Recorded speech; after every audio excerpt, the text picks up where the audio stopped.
Dr. Sage here, back continuing our discussion of the host defenses. In this video, we're going to describe the second line of defense. By the end of this video, you should be able to list the four major categories of non-specific or innate immunity, outline the steps of phagocytosis, outline the steps of inflammation, discuss the mechanism of fever and how it helps defend the body, name 4 types of antimicrobial host-derived products, and compose one good overview sentence about the purpose and the mode of action of the complement system, and another about the purpose and mode of action of interferon. The general activities of phagocytes include to survey the tissue compartments and discover microbes, particulate matter, and injured or dead cells, to ingest and eliminate these materials, and to recognize immunogenic information, antigens, in foreign matter. Neutrophils react early in the inflammatory response to bacteria, foreign materials, and damaged tissues. A common sign of bacterial infection is a high neutrophil count in the blood. Eosinophils are attracted to sites of parasitic infection. They play a major phagocytic role in antigen-antibody reactions. Monocytes are transformed into macrophages after emigrating out of the bloodstream into tissues due to chemical stimuli. During this process, they increase in size, and they have enhanced development of lysosomes and other organelles. Not only are macrophages dynamic scavengers, but they also process foreign substances and prepare them for reactions with B and T lymphocytes. Pathogen-associated molecular patterns are recognized by phagocytes and other defensive cells. They serve as signal molecules on the surfaces of microbes, and they're not present in mammals. Example of pathogen-associated molecular patterns include peptidoglycan, lipopolysaccharide, and double-stranded RNA found in viruses. Pattern recognition receptors are found on the surfaces of phagocytes, dendritic cells, endothelial cells, and lymphocytes. They recognize and bind to PAMPs. They're found on the surfaces at all times, regardless of whether they have encountered a PAMP or not. Toll-like receptors are a type of pattern recognition receptors.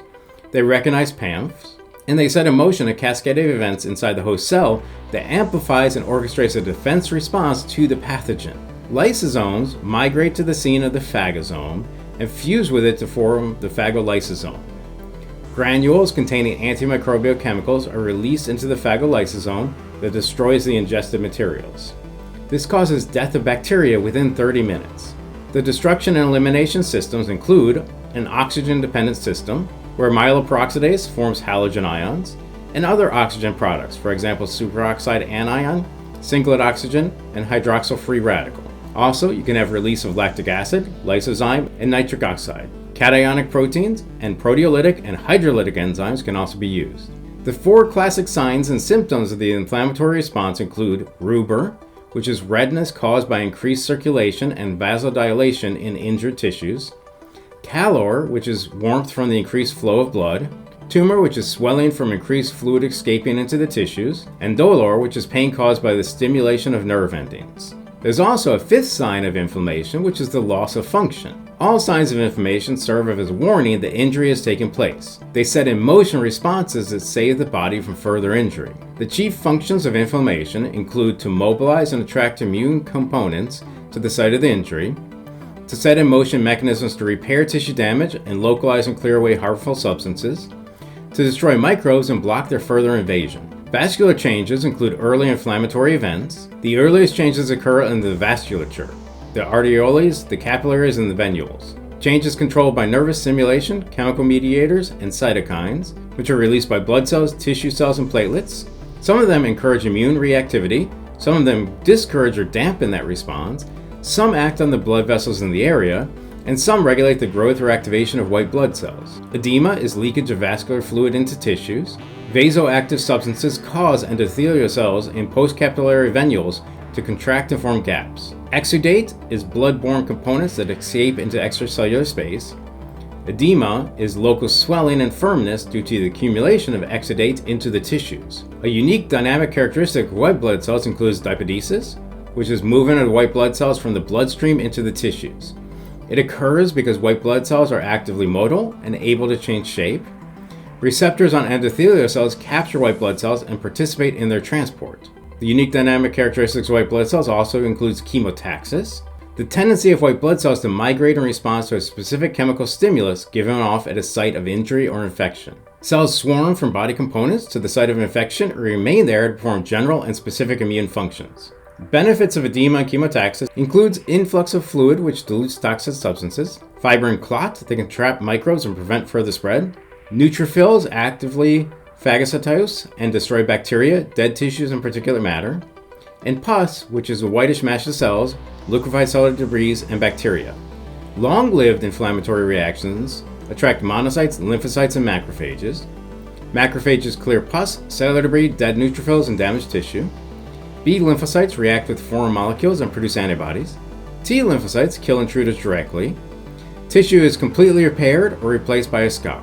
Fever is an abnormally elevated body temperature. It's a nearly universal symptom of infection. It's also associated with certain allergies, cancer, and other organic illnesses. The ranges of fever include low grade, from 37.7 Celsius to 38.3 Celsius, or 100 to 101 Fahrenheit. Moderate, 38.8 Celsius to 39.4 Celsius, or 102 to 103 Fahrenheit. And high fever, which is 40 degrees Celsius to 41.1 Celsius, or 104 to 106 degrees Fahrenheit. Pyrogens reset the hypothalamic thermostat to a higher setting. Exogenous pyrogens originate outside the body. They're products of infectious agents such as viruses, bacteria, protozoans, and fungi, for example, endotoxins. Exogenous pyrogens originate inside the body. They're released by monocytes, neutrophils, and macrophages during the process of phagocytosis. Interleukin-1 and tumor necrosis factor. Benefits of fever. It inhibits multiplication of temperature-sensitive microbes. It impedes the nutrition of bacteria by reducing the availability of iron. And it decreases metabolism and stimulates immune reactions and naturally protective physiological processes.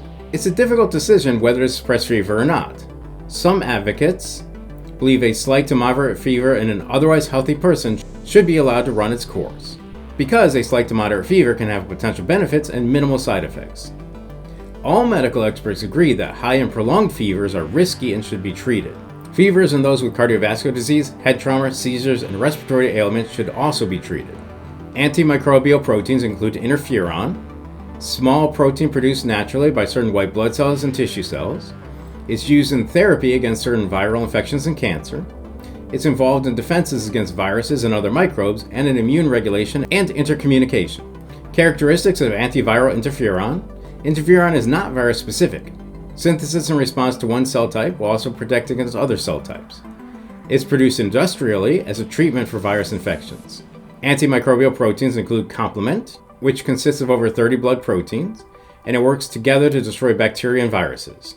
It involves a cascade reaction, which is a sequential physiological response.